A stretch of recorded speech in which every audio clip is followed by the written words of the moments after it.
So my main character is a Vivisectionist, alchemist special class Vivisectionist with monk slash a scale fist.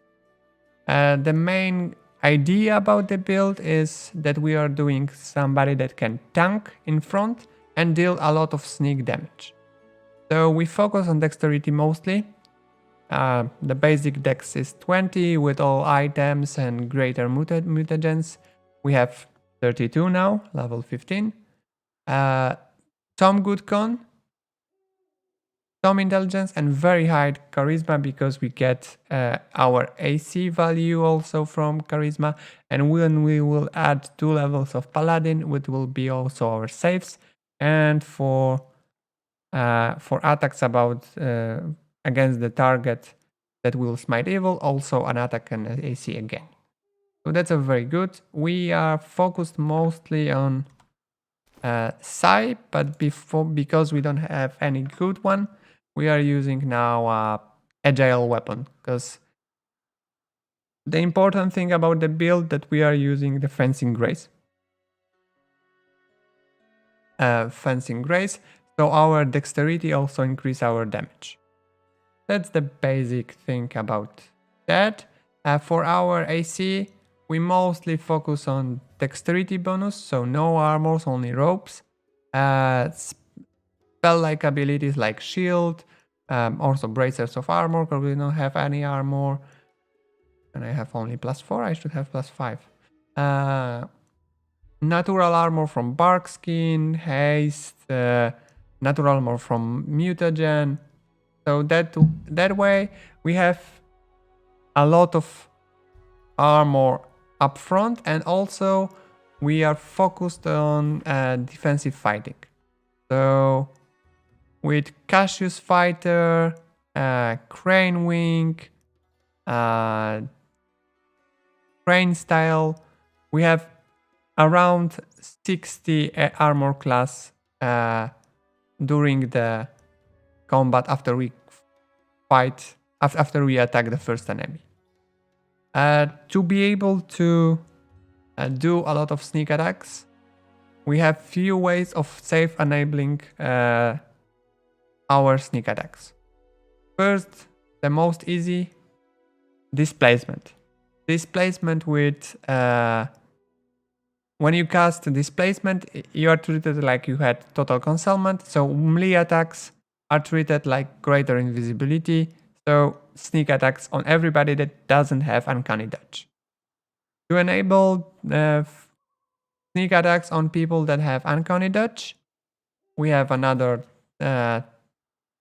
talent combination that's called Dazing Display that allows us to intimidate or demoralize everybody near us in 30 feet, and with shattered defenses, everybody that is shaken, frightened, or panicked, so that's one of the effects of Dazing Display, is treated like flat-footed, so we can do sneak attacks on them. Great combination. We use one-handed weapon in one arm because we are using Crane Wing. Whenever we have at least one hand free, we get +4 dodge bonus to our armor class. So that's a very good combination, and it's not mentioned here. So our AC is very high. We are focused on Psi because that's something that allows us to use our monk ability that's called Fury of Blows. That's an additional attack each turn. And that's basically it for that class. Skill focus to make the perception checks even better. And that would be our Alchemist Vivi. Yep. Let's quickly go to our second character, and our second character is the Arcane Trickster Wizard Vivisectionist. Why do we have that set up? To be able to use Arcane Trickster, you have to have 2 levels of sneak attacks and 2nd level casting of a mage. Arcane Spellcaster, to be exact. So we had 3 levels of Wizard, 1 level of Vivisectionist.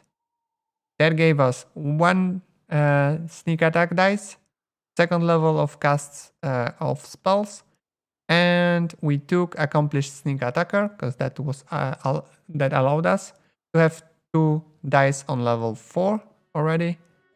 And we could take Arcane Trickster. Why Arcane Trickster? Arcane Tricksters allow us our spells at level 10.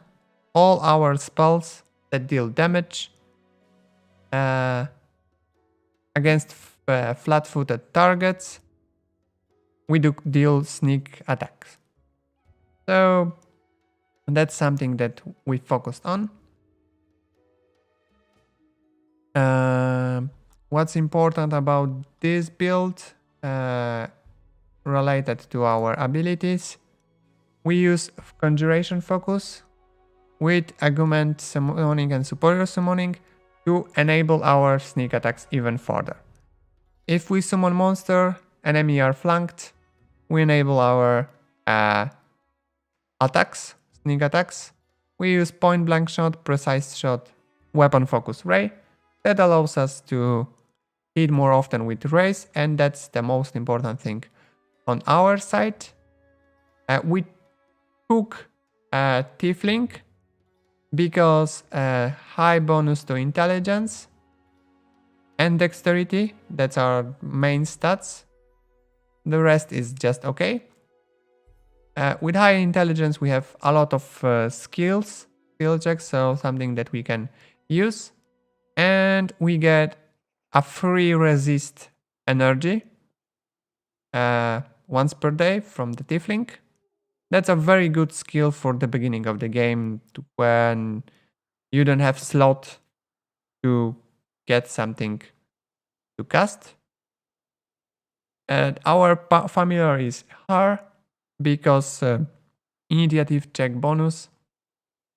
Vivisectionist instead of rogue because it gives us a mutagen that can give us +4 dexterity.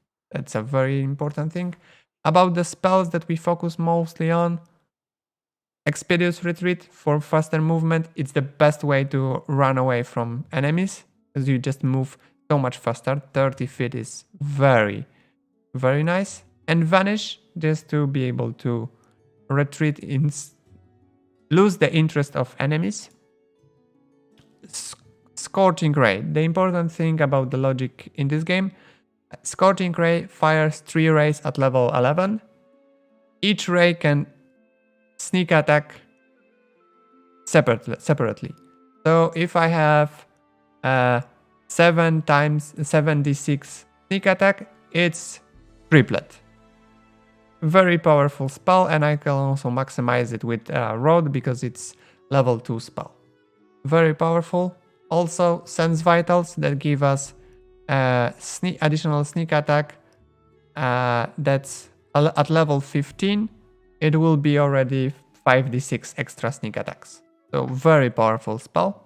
Short, but very powerful. So that's why we need Extend.